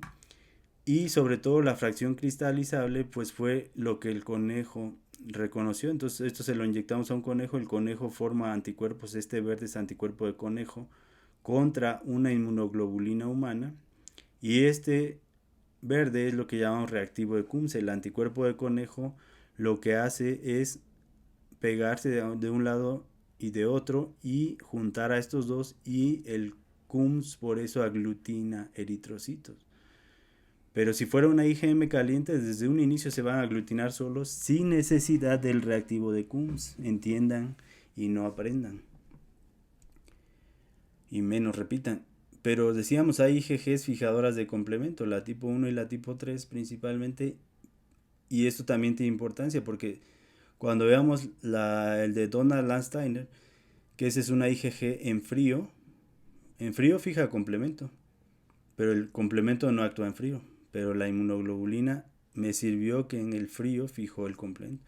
Pero yo regreso a un lugar caliente y esta se despega, pero el C3B sí funciona a 37 grados, se echa a andar y llegamos a fase de MAC y tengo la crisis hemolítica. Por eso es que hay que entender en lugar de aprender. Entonces, fíjense que si yo hago memotecnias, pues es más difícil la medicina porque me tengo que aprender la memotecnia, me tengo que aprender lo que sucede en la vida real y me tengo que aprender la relación entre la memotecnia y lo que sucede en la vida real. Y si en la vida real hay muchos exceptos, peor tantito, porque esto en lugar de amplificar más, pues se hace decenas de veces más con memotecnia. Aparte de que destruye neuronas de la corteza cerebral. Entonces, esta es la base del reactivo de Coombs y aquí lo vemos más claro, ¿no? Aquí ya son eritrocitos esféricos. Decíamos que este es el anticuerpo humano, el verde es el reactivo de Coombs, el anticuerpo de conejo, que lo que hace es unir a estos dos. Mi antígeno, recuerden que en este caso es el factor RH, no olviden los otros, el DUFI, etcétera, el SS, y es así como este estaba separado, por ejemplo, solo tiene los autoanticuerpos humanos, pero el reactivo de Coombs los aglutina y es lo que yo veo y lo que digo Coombs positivo. Este es, por ejemplo, así veríamos grupos grandes de eritrocitos aglutinados, por eso es que lo podemos ver con una lupa o a veces con el ojo en personas ya experimentadas. Recuerdo cuando mi mamá me llevaba y me enseñaba las reacciones cruzadas y esta es la base de esto, ¿no? Esto yo lo veía a los 11, 12 años, pero vamos a ver que en anticuerpos fríos esto puede pasar solito sin reactivo de Coombs. O lo que acabo de decir, una IgM caliente se aglutinan solo sin el reactivo de Coombs, porque como son pentaméricos, se pegan de un lado y de otro del eritrocito. Pero un ejemplo mejor y que pues los va a dejar peor es el de la penicilina. Si ustedes le preguntan a un médico qué tipo de reacción de hipersensibilidad es la penicilina, les va a contestar que es el tipo 1 o anafiláctica, ¿no? Pero no, hay los 4 tipos de hipersensibilidad a la penicilina. Así es que si un paciente tuvo un cuadro infeccioso y tomó penicilina 3 semanas atrás y no le pasó nada, no tuvo una anafilaxia, pues, o un cuadro anafiláctico, entonces pues, el médico jamás va a asociar que tuvo una reacción alérgica. Y en realidad lo que tuvo es esto, una reacción tipo 2, es decir, es de la penicilina. El cuadrado es el anillo beta-lactámico, el pentágono es el anillo de tiazolidina, y esto que se ve aquí mejor es la cadena lateral de la penicilina. Cadena lateral, el cuadrado del anillo beta-lactámico y el pentágono el de tiazolidina. En la cadena lateral a veces se forman determinantes menores, pero en esta parte, el beta-lactámico, esta parte que dice N se pega a proteínas, por eso esto está en rojo, a proteínas del eritrocito de manera inespecífica. Y la penicilina, sobre todo cuando se da en grandes dosis, se deposita en la membrana del eritrocito, y lo que yo voy a tener, fíjense que la penicilina no es un antígeno propio, no es una sustancia propia del cuerpo humano. Entonces ahí mi anticuerpo está desconociendo una parte de la penicilina, pero como la penicilina se depositó, se pegó a proteínas del eritrocito, actúa, como dicen, como apteno, pero lo que quiero decir es que no es un antígeno propio, pero sí tengo autoanticuerpos, pero contra la penicilina, pero la penicilina no es mía. Esto es lo que llamamos mecanismo del espectador inocente. Como por ejemplo en donde hay guerra de narcotráfico, recuerden que traen pleito entre ellos, pero si alguien va pasando por ahí y le toca el fuego cruzado, ese es el espectador inocente, no puede salir herido y él no tenía nada que ver. En este caso, ¿quién es el espectador inocente? Mi eritrocito, porque él está recubierto de anticuerpos, aparentemente autoanticuerpos, pero no son autoanticuerpos. Vean el RH, aquí está bien el grupo RH. Aquí mis anticuerpos son contra la penicilina, pero la penicilina no es una parte de mí. Simplemente se depositó de manera inespecífica a la membrana del eritrocito, y por eso se llama mecanismo del espectador inocente, porque el eritrocito simplemente ve cómo se le viene el macrófago a fagocitarlo y es fagocitado sin tener culpa alguna. Entonces no olviden esto del mecanismo del espectador inocente.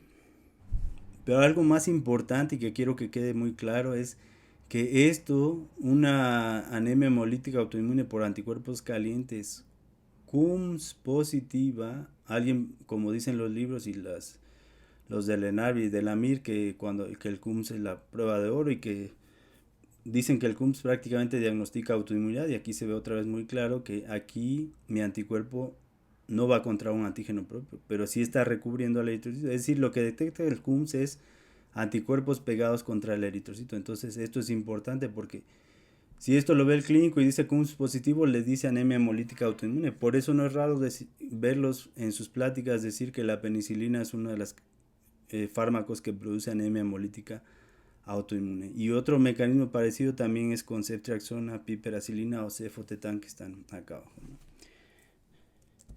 Entonces ahora, medicamentos que sí producen anemia hemolítica autoinmune contra el grupo RH y que están comprobados, por ejemplo, alfa-metildopa para la hipertensión, o algunos antineoplásicos, o como la fludarabina. Pero estos fármacos dañan a las clonas T reguladoras y me dañan los mecanismos de tolerancia y se forman autoanticuerpos, y uno de los casos comprobados pues es con alfa-metildopa contra el grupo RH. Entonces aquí sí es otro mecanismo donde el fármaco sí me está produciendo una verdadera anemia hemolítica autoinmune, porque hace que se pierda la tolerancia contra mi grupo RH. Por eso inicié diciendo autoinmune. No tiene que ver. Y no todo anticuerpo es autoinmune. Es decir, la célula presentadora de antígeno, aquí esto no lo voy a explicar, pero presenta el péptido aparentemente extraño que podría ser parte de un epítope del RH. Y estas clonas T, como se dieron todos los mecanismos, se le presentó con todas las de la ley, pues va a responder y se hace una clona responsiva. En este caso dice no activado. ¿Por qué?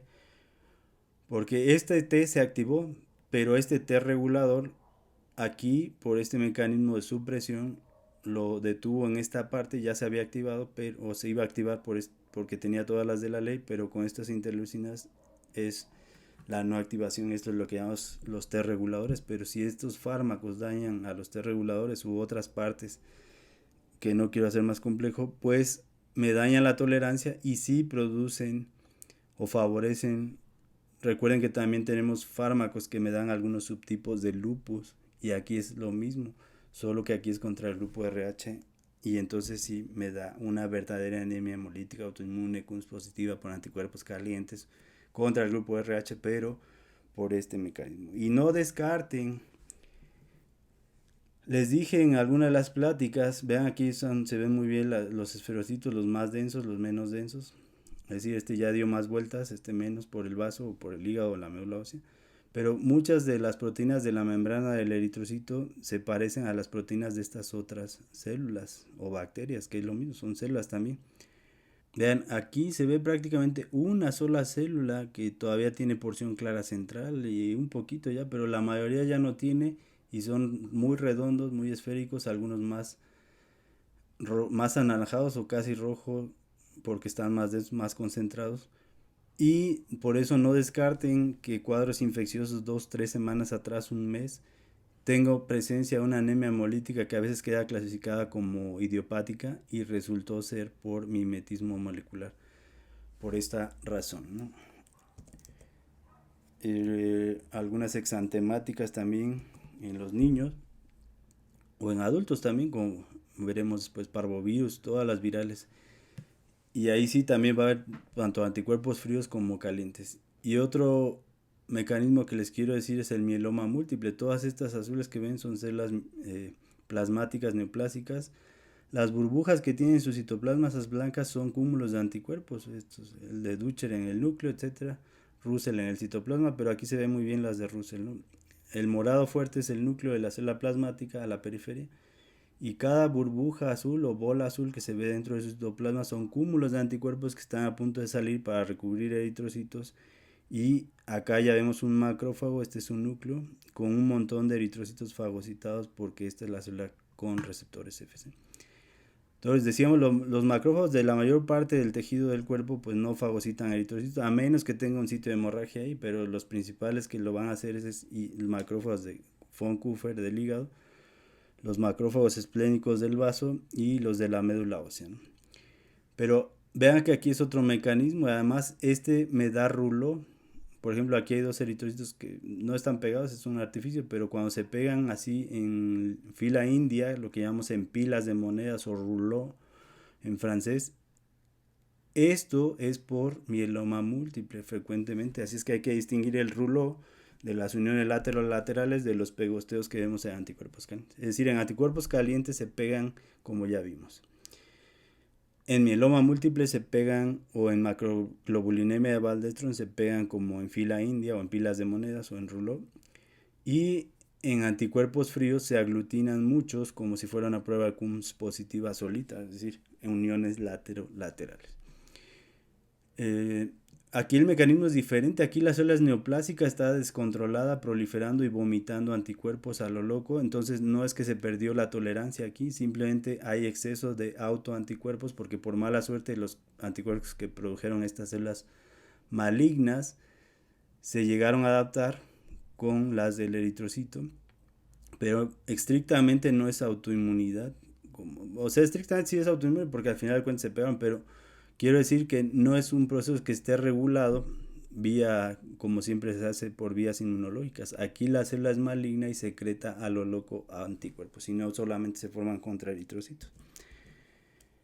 Este es importante, la leucemia linfocítica crónica, de hecho siempre se las preguntan en sus exámenes. Estos que estoy señalando son linfocitos neoplásicos de clonas B1. Esto lo acabo de ver recientemente y también hacen que se peguen eritrocitos porque frecuentemente forman autoanticuerpos estos pacientes.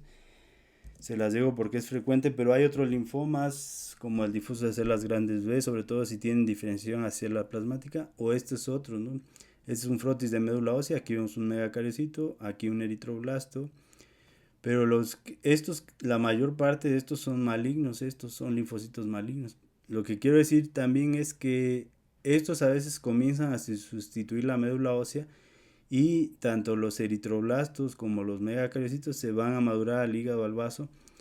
Entonces ahí tengo un cuadro de anemia leucoeritroblástica, además de que puedo tener cierto grado de reticulocitosis y no siempre esferocitosis, así es que esto puede ser un diagnóstico diferencial en este sentido, ¿no? Pero las neoplasias que les pasé anteriormente sí me dan anemia hemolítica autoinmune por anticuerpos calientes. Y este es un hígado, aquí estamos dentro de un sinusoide hepático, aquí vemos dos células de von Kuffer que son grandes, en verde agua son los eritrocitos.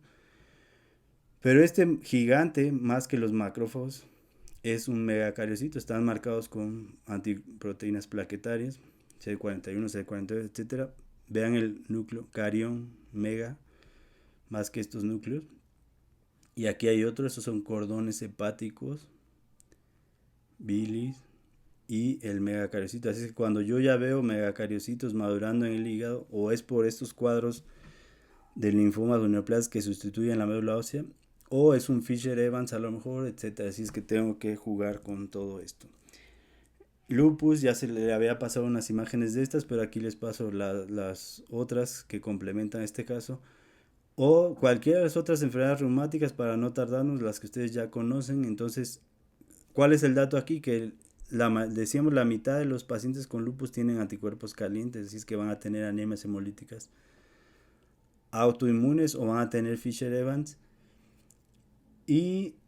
Pero además, otro dato que me ayuda es que los pacientes con lupus van a tener otras de los 10 criterios de los que ya conocemos, van a tener vasculitis, glomerulonefritis, daño neurológico, etcétera. Entonces, eso automáticamente me dice que es lupus. O, si no, para los que hacen diagnóstico de laboratorio, presencia de células LE, que antiguamente era como hacíamos el diagnóstico de lupus cuando no contábamos con anticuerpos antinucleares, que es una célula LE, que quiere decir de lupus eritematoso. Pues es un macrófago que fagocitó, en este caso no es un eritrocito, ahí dice es un núcleo de una célula X dañada. Así es que cuando el químico patólogo clínico hace frotis de un tubo de ensayo que ya llevaba tiempo, o agitamos ese tubo, o por casualidad encontramos macrófagos, es decir, en un fondo de anemia hemolítica autoinmune encontramos, aparte de esferocitos, reticulocitos y todo lo que hemos venido diciendo, encontramos neutrófilos o macrófagos fagocitando material nuclear. Eso es lupus en el contexto de anemia hemolítica autoinmune. Lo cafés son macrófagos, este es el citoplasma del macrófago fagocitando una célula, es decir, el núcleo. ¿Por qué? Porque el núcleo también se recubre de autoanticuerpos, aparte del eritrocito. Así es que presencia de células LE, aquí vemos un macrófago con 3 núcleos y otro macrófago con un eritrocito. Esta combinación pues me dice anemia hemolítica autoinmune, y células LE pues es una anemia hemolítica autoinmune en el contexto del lupus, y es lo que llamamos secundarias, así como vimos en síndrome antifosfolípidos con aquí. Lo que es, o le llama el médico idiopático, que ya les dije no descarten infecciones, es la mitad más o menos, y es lo que llamamos anemia hemolítica autoinmune por anticuerpos calientes primaria. Y secundaria, pues todo lo que hemos estado diciendo, y aquí les pongo otras causas que ya algunas decíamos: EVANS, lupus, leucemia linfocítica crónica. Esta inmunodeficiencia variable común, cuidado porque en niños son todas las exantemáticas, pero no descarten, como esta casi no la conocemos porque se dice que es rara, el síndrome de niño de la burbuja. También de manera paradójica llegan a formar autoanticuerpos y me dan anemias hemolíticas por anticuerpos calientes. O recientemente pues se ha descrito el aumento de anemia hemolítica autoinmune por SARS-CoV-2.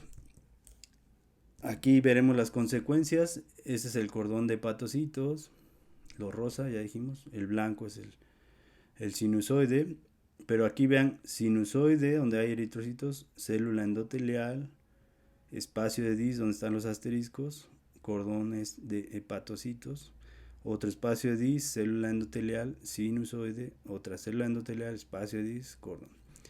Les digo que no hay imágenes así. Dicen los histólogos que los canalículos solo se ven con microscopía electrónica. Aquí se ve muy bien. Como gusano rosa o como carreteras más rosas. Todo esto es donde va fluyendo la bilis, sobre todo la bilirrubina directa. Decíamos no confundir bilis con bilirrubina. Y aquí se ve muy bien, la albúmina es separada, la que viene del vaso de la médula ósea, es separada aquí de la albúmina y solo pasa la bilirrubina al hepatocito por estas microvellosidades, la capta y se le pegan dos moléculas de ácido glucurónico, por eso también se llama diglucurónido de bilirrubina, y eso es lo que ya llamamos bilirrubina directa, y es pasado a estas carreteras que se ven aquí para que circule en forma de bilirrubina directa. Pero en anemias hemolíticas autoinmunes por anticuerpos calientes generalmente tenemos predominio de esta que deriva del catabolismo de los eritrocitos, y esto es lo que me lleva a ictericia, pero puedo llegar a tener también aumento de directa como lo vemos aquí. Este es un macrófago de von Kupfer que capta aquí por ese flujo lento que ya decíamos un eritrocito recubierto de anticuerpos. Si lo fagocita completo, pues lo que ya vimos se separa del grupo M, el monóxido de carbono, etcétera, y esa bilirrubina que llamamos no conjugada o de manera que llamamos indirecta por métodos de laboratorio, por eso decíamos que las memotecnias, ¿no? Aquí se ve muy claro que aquí está en exceso esta bilirrubina indirecta en el hígado, y el hígado es un órgano muy grande, hablando de superficie. Así es que esta no la capta el laboratorio y se sigue llamando indirecta, y no está unido a albúmina, y de manera contigua pasa al hepatocito. Aquí hay distancia de nanómetros. Entonces, el ácido glucurónido, aquí se le pegan dos moléculas de ácido glucurónido y se transforma a directa. Y cuidado, porque estos pacientes pueden también tener, sobre todo si el cuadro es grave o crónico, tener aumento de bilirrubina directa o conjugada, o diglucurónido de bilirrubina, pues como le quieran decir. Y eso sigue siendo, esto me da un patrón mixto en mis pruebas de laboratorio. Recuerden que la principal va a haber aumento de indirecta, pero puedo tener patrón mixto por esta razón, y aquí lo vemos en vivo y en directo. El fondo blanco es el sinusoide, los eritrocitos, vean cómo es captado por este macrófago, de hecho hay uno adentro, pero este pigmento amarillo es la bilirrubina indirecta o no conjugada, y difunde nada más al hepatocito. Y en estos canalículos, ya aquí están dilatados, tengo esta bilis, es decir, la bilis es bilirrubina directa, más enzimas, más agua, más ácido glucocólico, taurocólico, es decir, sales biliares o detergentes. Todo eso es lo que llamo bilis. Es decir, la bilirrubina directa es solo una parte de la bilis. Y la indirecta es el producto del aumento del catabolismo del grupo M, pues que ya vimos que se transforma en protoporfirina, luego en biliverdina en el macrófago, y de ahí difunde como bilirrubina. Y se conjuga aquí en el hepatocito y se transforma en directa, y esta a veces regresa a la sangre y me da la aumento de directa y tengo patrón mixto. Y otra vez volvemos a las memotecnias.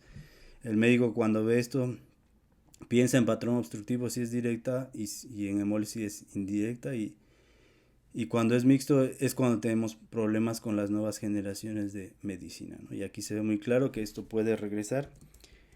Entonces este paciente, aparte de tener ictericia, puede tener las consecuencias del aumento de la bilirrubina directa, que aquí ya lo vemos. Aquí estas bolas verdes ya son mayores, se dilatan más los canalículos biliares. Recuerden que el canalículo es membrana bilipídica de este hepatocito con este. No es un verdadero conducto, y aquí se ven muy claros los tapones de bilirrubina directa o de bilis, pues, que va circulando ahí. Y esto puede ser tan grave, vean aquí se ve un eritrocito cómo se le va desprendiendo esta parte, está gemando ahí. No hay imágenes, otra vez repito, de esto en la literatura. De hecho, el número de estudiantes que esté viendo este video prácticamente es el material original que está viendo en el mundo, porque esto no existe más que aquí en México, ¿no? Entonces, ahora le van a entender mejor a este esquema. Estos son hepatocitos, lo café, aquí están los rosas. Este es el sinusoide que recuerden que tiene fenestras. Lo gris sería el espacio de Dis, que aquí está en blanco. Y esto es lo que me interesa, la bilirrubina, cómo va fluyendo entre los canalículos biliares, que aquí es la bilis, que aquí es fosforescente. ¿Y por qué menciono esto? Porque estos pacientes pueden tener también síndrome de bilis espesa.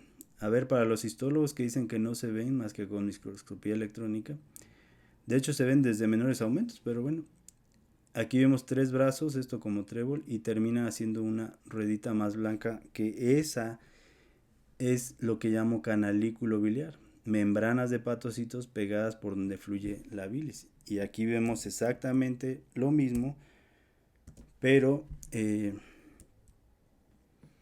este sería uno 2 y 3 y llegan a un canalículo, ¿no? 1, 2 y 3. Y esto verde es bilis, son tinciones que ya no se hacen y en otras partes del mundo tampoco. Lo amarillo son hepatocitos, pero la bilis es lo que me interesa porque esos pacientes también pueden tener aumento de bilirrubina directa. Cada punto verde o línea verde que veas son espacios entre hepatocitos con bilis que se empieza a saturar. Y estos, decíamos, son membranas de hepatocitos, pero estos son conductos ya revestidos por células epiteliales, los que llamamos conductos cada vez más grandes, que estos son los que van a ir a dar al derecho y al izquierdo para formar el hepático común. Pero a veces estos se llenan de bilis también cuando es muy grave, que sería este el caso. Aquí vemos canalículos entre un hepatocito y otro. Pero esto al final drena, estos ya son en conductos mayores que les acabo de mostrar, y esto es lo que llamamos síndrome de bilis espesa, y es cuando el paciente tiene un patrón mixto. Entonces, repito otra vez, aquí vemos vaso, intestino e hígado. En el vaso se liberan los eritrocitos a los cordones de Billroth, se le quita porciones de membrana o es fagocitado por completo. De aquí difunde la bilirrubina indirecta y aquí sí tiene que ir unida a albúmina hasta llegar por la puerta al hígado y es conjugada a directa. Pero como está en exceso este catabolismo, no toda se alcanza a conjugar o se supera la capacidad de las enzimas hepáticas y gran parte circula. De hecho, de manera normal una parte se sigue, pero como aquí esto está aumentado, el paciente tiene exceso de bilirrubina indirecta, llega a la suprahepática, sale mi corazón derecho al izquierdo y el paciente se pone amarillo de mucosas y piel. Pero la directa, recuerden que aquí también se forma mucha indirecta, pero es conjugada inmediatamente y esta es la que no mide el laboratorio y sigue siendo que llaman indirecta o no unida o unida albúmina, y aquí no se une albúmina. No memotecnias. Entonces, quien ya vio este video de hematuria, si no, remítanse a él porque es parte complementaria para entender el otro video que viene de anticuerpos fríos, pero en este lo puse porque decíamos que no hay anemias hemolíticas puramente intravasculares o extravasculares, sino tengo un 80% de extravascular como en esta enfermedad y un 20 o un 10% de intravascular, y es cuando yo voy a ver hemoglobinemia y hemoglobinuria. A veces, si esto es mucho, se llega a ver en la orina. Así es que otro de los síntomas que hay que estar al pendiente es que el paciente les diga que orinó de un color parecido así como hemoglobinuria paroxística nocturna, nada más que de una manera más leve, y es cuando yo lo voy a combinar o voy a estar al pendiente de mis laboratorios que tengan baja de aptoglobina, que es lo que dijimos que captaba es dímeros de hemoglobina, o baja de hemopexina a veces. Y otros datos, pues recuerden, como se están destruyendo muchos eritrocitos, pues voy a tener aumento de deshidrogenasa láctica, y también esta enzima, la TGO o la aspartato, pues está presente también en eritrocitos, de ahí que haya aumento de esta. Y la alanino generalmente es normal, pero recuerden que también por esta síndrome de bilis espesa o daño hepático que se puede llegar a ver, pues generalmente esta va a ser normal, pero no descarten estas asociaciones o una ligera elevación. Ya para terminar, esto es en resumen, ¿qué es lo que va a tener mi paciente? Si entendieron todo lo anterior. Otra vez, no memotecnias. Esto que dicen que anemia hemolítica autoinmune es, la memotecnia es AEI, de anemia, esplenomegalia y...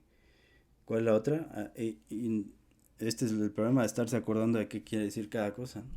O quizá yo soy malo para esto, ¿no? A lo mejor por eso envidio mucho a los clínicos, porque ellos se saben todo de memoria y no entienden la enfermedad. Anemia, esplenomegalia e ictericia, ¿no? Como dando la idea que otras enfermedades no lo dan. Y ya vimos en el video de anemia de células falciformes que también tienen prácticamente lo mismo, y no es autoinmune, así es que cuidado con eso, por un lado y por otro. Entonces no hagan estas cosas, por favor. Y además dice anemia de grado variable. ¿Por qué? Porque ya vimos que hay formas leves, moderadas, graves. Entonces una forma leve, y sobre todo si es episódica, es decir, no es crónica, pues ni siquiera van a tener anemia, señores, aunque el nombre sea anemia hemolítica autoinmune. Viceversa, también si es leve, pues nunca va a llegar a esplenomegalia. Y ictericia también es exactamente lo mismo. Y además ya dijimos que otras enfermedades pueden dar esto, y si yo me aprendo esa memotecnia, pues estoy en un grave error, ¿no? Eh, entonces, si esto es grave, pues puedo llegar a tener dolor precordial o insuficiencia cardíaca, o si es muy grave y no me apuro con el tratamiento o no lo transfundo, pues esto puede ser incluso hasta colapso cardiovascular, o si el paciente no acude a tiempo. Entonces, recuerden que muchas son por crisis, y si la crisis es grave, puede ser en cuestión de horas. La ictericia, por lo que acabamos de explicar, con la angiopatía, aquí se ve muy bien el conducto hepático derecho y el izquierdo, ¿no? Aquí es de donde viene a dar toda esa bilis espesa. Y de aquí a acá es el común, porque luego a este le dicen colédoco, nunca he entendido por qué. Entonces, este es hepático derecho, hepático izquierdo y común, su nombre lo dice. Que aquí hay una desviación hacia el cístico, cuello y vesícula biliar. Aquí se deshidrata la bilis, se concentra más y vuelve a ser regresada para acá. De aquí a acá es colédoco, entonces derecho, izquierdo, común, que se une con el cístico y se transforma en colédoco hasta llegar a la segunda porción del duodeno y desemboca en el ámpula de Vater, ¿no? En papila mayor. Y aquí hay otro conducto accesorio, el de Santorini, que es a la papila menor, y el que viene del páncreas, el principal, o el de Wirsung, que se une con esto, ¿no? Así es que estos pacientes pueden llegar a tener pancreatitis por litiasis, por eso dice colangiopatía. Y recuerden que la colelitiasis tienen que ser litos negros de bilirrubinato de calcio, porque también otra cosa del clínico es que dicen que paciente joven, delgado y con litos es anemia hemolítica autoinmune. No, señores clínicos, por Dios. ¿Por qué lo digo? Porque yo puedo dando la idea de que un paciente gordito no tiene derecho a tener anemia hemolítica autoinmune. Ese por un lado. Y por el otro, yo puedo tener un paciente joven, delgado y con litos, pero ese paciente joven, delgado y con litos tiene hipercolesterolemia familiar y también va a formar litos, pero ahí sus litos van a ser de colesterol y no por fuerza va a ser gordito aunque tenga hipercolesterolemia. Por eso, otra vez, repito, esas memotecnias, yo ya no sé cómo hacer, pero bueno. Entonces el paciente les va a llegar prácticamente diciendo, oiga doctor, oriné un poco rojo oscuro, me he sentido cansado, pues, astenia, dinamia, pues, o disnea, esa sensación de falta de aire, con algo de dolor precordial. En mi biometría tengo reticulocitosis. En mi frotis vi por ahí algo que parecen esferocitos. Entonces, por eso este es un diagnóstico muy clínico. Tengo dolor en el hipocondrio derecho, etcétera, etcétera, etcétera, ¿no? Y aparte hacia el lado del vaso también tengo algo de crecimiento. Prácticamente esto sería todo. Vamos a revisar rápidamente el tratamiento, las opciones de tratamiento. Entonces todo va a depender si es leve, moderado o grave la enfermedad, y si es crónica o es episódica, etcétera, ¿no? Si es un paciente lúpico que lo va a tener de por vida, o es un paciente que solo tuvo una infección o fue por penicilina, todo lo que ya revisamos. Entonces, dependiendo del caso, si es una crónica o algo leve, pues me voy a referir a fármacos más tolerables, el danazol, por ejemplo, en estas dosis diario, y me puedo ir hasta un mes o dos, dependiendo. Lo mismo, todo mundo corre con los esteroides, pero no por fuerza. Recuerden que hay post-infecciosas, post-virales, post-bacterianas, y no me puedo ir corriendo a los esteroides. Y más si es una forma leve, mejor utilizo esteroides más leves.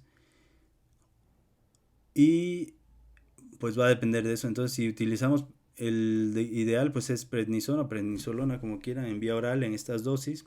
O me puedo ir a dosis fijas de 60 miligramos o hasta 100 miligramos si quieren. Y también va a depender el tiempo, desde un mes, 2, 3 meses. Hay quien se va hasta 6 meses, todo porque hay refractarias, etcétera. Entonces, esto lo vamos a estar manejando en este sentido. Hay que si después del tercer mes se estabilizó todo, podemos reducir la dosis a 10 miligramos al día y seguirnos solo con una dosis bajita de 10 miligramos, no por kilo, 10 miligramos fijo. Cuando es 1 a 2 miligramos por kilo es en dosis ya cercanas a 100 miligramos. Entonces esto también va a depender mucho de esto, ¿no? Pero si ya respondió, me bajo a 10 miligramos y lo puedo sostener ahí. Eh, ¿Qué más?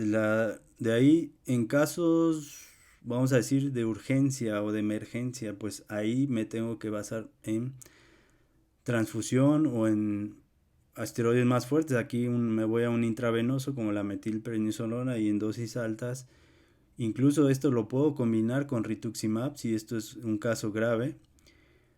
Y aquí están las dosis en 375 miligramos por metro cuadrado de superficie de área corporal, también intravenosa, semanal por 4 ciclos, es decir, 4 semanas, una por semana, y o puedo usar estas otras dosis o una dosis fija de 1000 miligramos, pero aquí lo hago por 2 ciclos y descanso 2 semanas, etcétera, pero también va a depender todo de la gravedad y de todo lo que ya dijimos para no estar repitiendo. Esto ya ustedes lo analizan.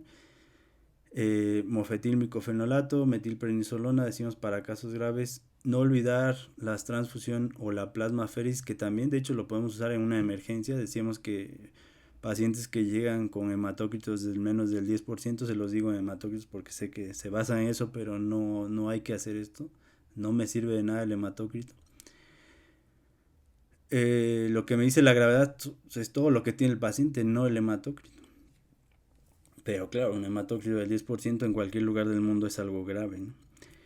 Entonces, ¿por qué me da trabajo hacer las pruebas cruzadas? Por lo que ya dijimos, sobre todo en pacientes con enfermedades autoinmunes, Fisher-Evans o lupus o artritis o todas estas autoinmunes van a tener problemas en las pruebas cruzadas.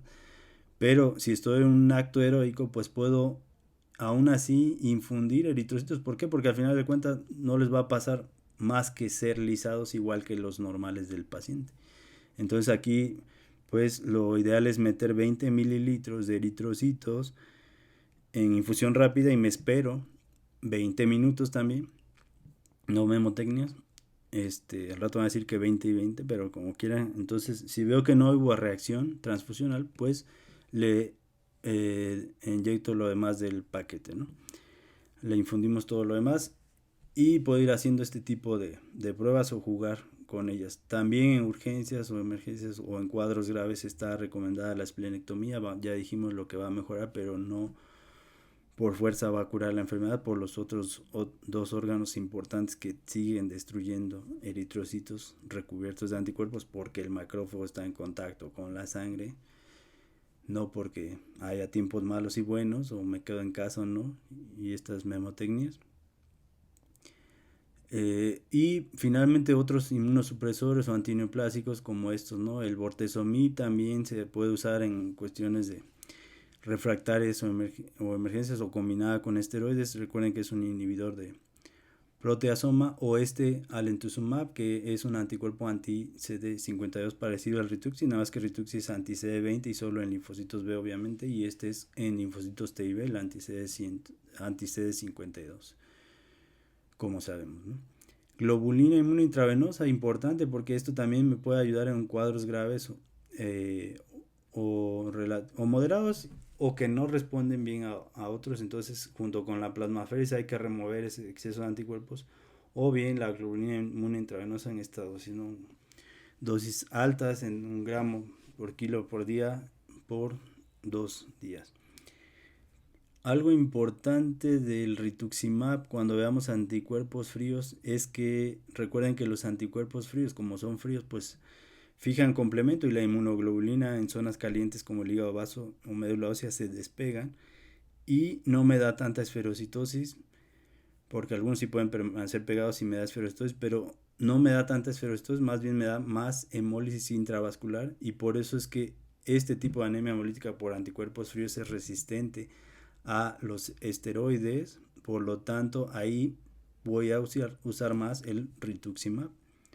Entonces en casos graves recuerden estos que les dije, o también en anemias hemolíticas autoinmunes atípicas, es decir, cuando es por IgA o cuando es mixta o cuando mi CUMS es negativo, es lo que llamamos atípico en la clínica, o bien en anticuerpos fríos o mixto también, o calientes podemos dar incluso inhibidores de C1, inhibidores del complemento. Que no ha visto los videos del complemento, pues no le va a entender a lo de anticuerpos fríos. Y el bortezomib lo podemos combinar también con dexametasona, junto con la esplenomegalia, por ejemplo. Hay varios estudios y no quiero meterme mucho en esto, pero dar la idea nada más para jugar con esto, ¿no? No, podríamos hacer un video completo de leves, moderados, graves y casos refractarios o reportes de casos que se han hecho otras medidas, etcétera, pero pues no es la idea. Y quien utiliza eritropoyetina, pues ya vimos las razones de que no podrá responder el paciente. Pues sí, obviamente va a formar más reticulocitos, pero eso no le cura la anemia, ¿no? Entonces ojalá vayan viendo todo esto porque lo que se dice allá afuera es muy diferente a cómo es la enfermedad. Entonces los clínicos pongan mucha atención en esto, que no hagan estas memotecnias, no contaminen más a las generaciones nuevas. Aquí se les enseña una cosa y allá afuera les dicen otra, o como lo dicen los tratados principales internacionales, pues obvio que el estudiante se va a ir con lo que dice el libro, pero decimos aquí se trata de mostrar lo que digo aquí es producto de la experiencia, de casos, varios casos, de diferentes grados, de fotos inéditas, no es lo que soñé anoche y vengo y se los digo, o lo que yo me imagino. Bien, y una cosa más respecto a la esplenectomía, sobre todo en niños. Recuerden que muchas exantemáticas o bacterianas o virales me pueden dar esto y en los niños no podemos andar quitando el vaso así como así. Hay que vacunar contra neumococo principalmente o Haemophilus influenza o bichos o microorganismos pues encapsulados sobre todo. Entonces ojalá valoren estos esquemas, son originales, son de aquí de México, compiten con los internacionales, no hay esquemas de esto en los libros, en los mejores libros de patología. Estamos compitiendo prácticamente con las mejores universidades, a veces poco difícil, ya que en Harvard pues hay más de 200 personas trabajando simplemente en un esquema. Hay unos que se dedican a ilustrar, otros a iluminar, otros a diseñar, otros a renderear, otros toman fotos de ciertas partes. O sea, cada uno es profesional en lo que hace y aquí pues ya son más de 300, 400 personas. Aquí solo somos 8 me parece. Este, dos microscopios, mis tres supercomputadoras, van 5, mi cámara reflex y un programa especial de Pixar para las animaciones que hacemos y los esquemas con el que hicieron el programa de Jurassic Park. Somos 7 y yo 8. Entonces prácticamente imposible competir con estas grandes universidades.